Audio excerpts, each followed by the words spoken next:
स्नान और नहाने में क्या अंतर है।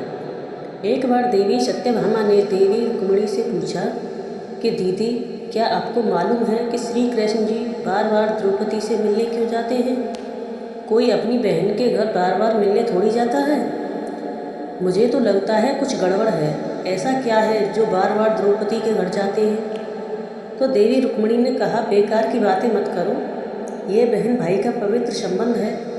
जाओ, जाकर अपना काम करो। ठाकुर जी सब समझ गए और कहीं जाने लगे तो देवी सत्यभामा ने पूछा कि प्रभु, आप कहाँ जा रहे हो। ठाकुर जी ने कहा कि मैं द्रौपदी के घर जा रहा हूँ। अब तो सत्यभामा जी और बेचैन हो गई और तुरंत देवी रुक्मिणी से बोली, देखो दीदी, फिर वही द्रौपदी के घर जा रहे हैं।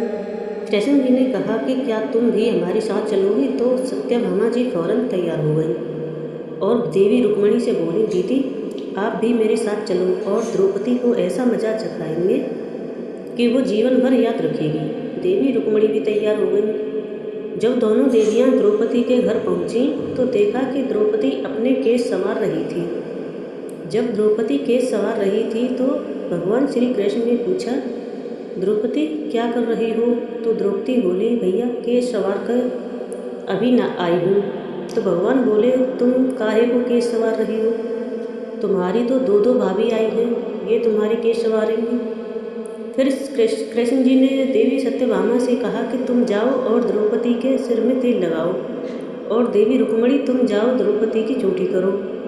सत्यभामा जी ने रुक्मिणी जी से कहा, बड़ा अच्छा मौका है, ऐसा तेल लगाऊंगी कि इसकी खोपड़ी के एक एक बाल तोड़ के रखूंगी।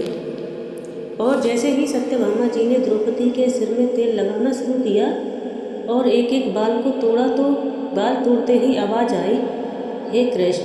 फिर दूसरा बाल तोड़ा, फिर आवाज़ आई, हे कृष्ण। फिर तीसरा बाल तोड़ा, फिर आवाज़ आई, हे कृष्ण।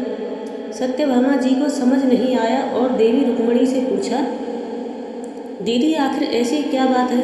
द्रौपदी के मस्तक से जो भी बाल तोड़ती हूँ तो कृष्ण का नाम क्यों निकल कर आता है।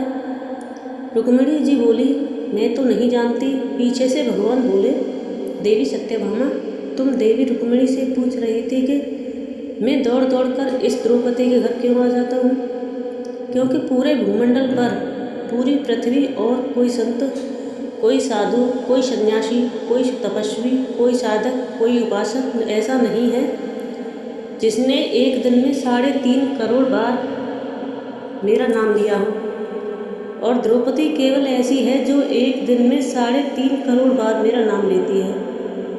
प्रतिदिन स्नान करती है, इसलिए उसके हर रोम में कृष्ण नजर आता है और इसलिए मैं रोज़ इसके पास आता हूँ। इसे कहते हैं स्नान। और जो द्रौपदी प्रतिदिन किया करती थी, हम जो हर रोज़ साबुन, शैम्पू और तेल लगाकर अपने तन को स्वच्छ कर लिया, इसको केवल नहाना कहा जाता है। स्नान का मतलब है हमारे शरीर में 3.5 करोड़ रोम छिद्र हैं। जब नारायण से पूछा गया कि 3.5 करोड़ रोम छिद्र कर्मों के दिए गए हैं तो नारायण ने कहा, जब मनुष्य 3.5 करोड़ बार भगवान का नाम ले लेता है तब जीवन में एक बार उसका स्नान हो पाता है।